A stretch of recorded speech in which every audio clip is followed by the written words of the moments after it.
Greetings! My name is Turdin and get around children, for Grandpop Turdin is here to tell you a true touching story for the whole family. A tale of friendship, sacrifice and family values. A fun little story of Higi Village. So once upon a kinda long time ago, there was Higi Village. A beautiful little spot with prime ocean view real estate settled on the very exciting Yashiori Island. Life was simple but pretty neato. Under the care of village chief and general swell guy Washizu, they made a living through the trade of several minerals from the nearby mine. Most important of which being the coveted crystal marrow. And while they weren't making insane big bucks, it was enough to keep afloat and live a fairly comfortable life. Or that was, until one day the shogun decided that visions were officially cringe, causing the Snake Island people to get a bit uppity and have a good old slap fight with the shogunate. Which was pretty bad as is, but got worse when you consider that Higi Village was quite literally right in the middle of both sides. And they very quickly gave the phrase between a rock and a lightning bolt a whole new meaning. So life in Higi Village was already moving considerably up the shit scale. What with soldiers on both sides only visiting to spread propaganda, take supplies for the war effort, or keep an eye on which side the village supported more while sharpening their cartoonishly large swords. Which was only made worse when, due to the fact that they were in the middle of an active war zone, the nearby mine closed down and you had a huge influx of miners, laborers and other personnel who were now clogging up town. Without a source of moolah and with more mouths to feed than ever, this could have easily spelled a lot of trouble. But it was around this time that Washizu, general badass that he was, decided to pull out his secret weapon, socialism.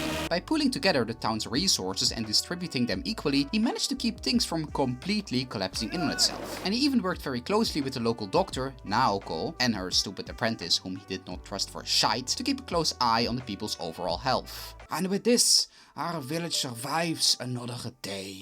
The things might be very difficult for a while, and we will continue to struggle.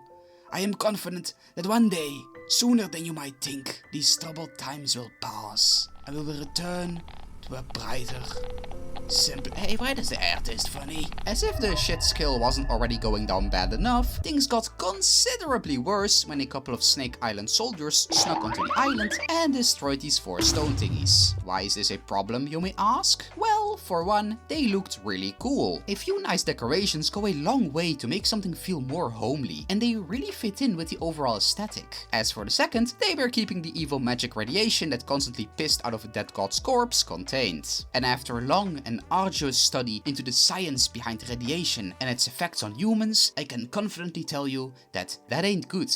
Yo. So it wasn't long before people in the village began feeling a bit funny. And it wasn't much long after that before they began dying, going completely carrot shake nutty muffins insane, or just got the actual living hell out of there since, oh god, our home just turned into Chernobyl on crack. Our good pal Washizu quickly turned to Naoko to aid the dying villagers. But since it's a bit difficult to make some decent radaway in feudal Japan, she couldn't do much before she also got a good breath of spicy air and died. Which meant that Washizu, albeit very reluctantly, had to turn to her stupid apprentice Yasumoto in order to take over her duties. Now, despite Washiboy being very suspicious of him, Yasumoto actually did earn a few good points by trying his best to aid and cure the villagers. But when this proved about as fruitful as it had previously been, he instead decided to give the ancient art of placebo a try and serve the villagers some hot soup disguised as a cure-all medicine. When Washizu found out, he literally couldn't believe how stupid he had been to even give Yasumoto a chance and immediately kicked him out of the village. Maybe kinda lost some points there,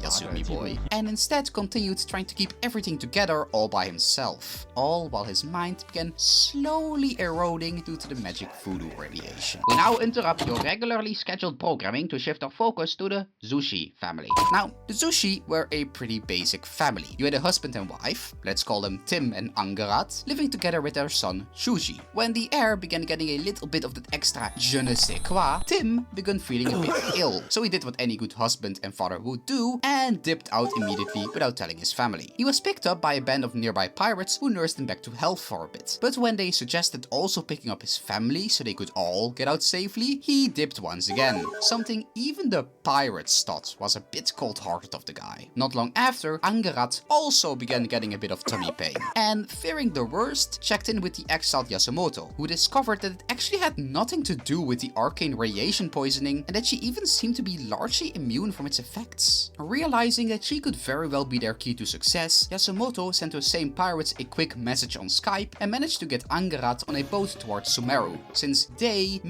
probably did have the necessary equipment to actually do something, promising to keep an eye on Shuji while she was away. No, I don't know why they didn't take him with her. You'd think that any dangers they could face on sea would be better than leaving your child in magic samurai Chernobyl, but I'm not a parent, so what do I know? Following this heartfelt promise of keeping her son safe, Yasumoto immediately enlisted some random dumbass, us, to help him brew some of his mystic Zaza, before accidentally ODing on his own stock and running out into the wilderness while tripping balls. As Chuji was tragically forced to take part in the global scourge that is capitalism in order to earn enough cash to get in a boat to not Russia, where they are sure to take good care of orphans like him. Now you might be wondering to yourself what the relevance of that story of two very irresponsible parents was, outside of giving some context to a single kind of sad world quest. Well, you might remember me telling you that everyone's beloved man of the year, Washizu, was beginning to feel the effect of the bad vibes in the air. What I didn't tell you though, is that this caused him to have a little voice talking to him in his head, which he believed to belong to God.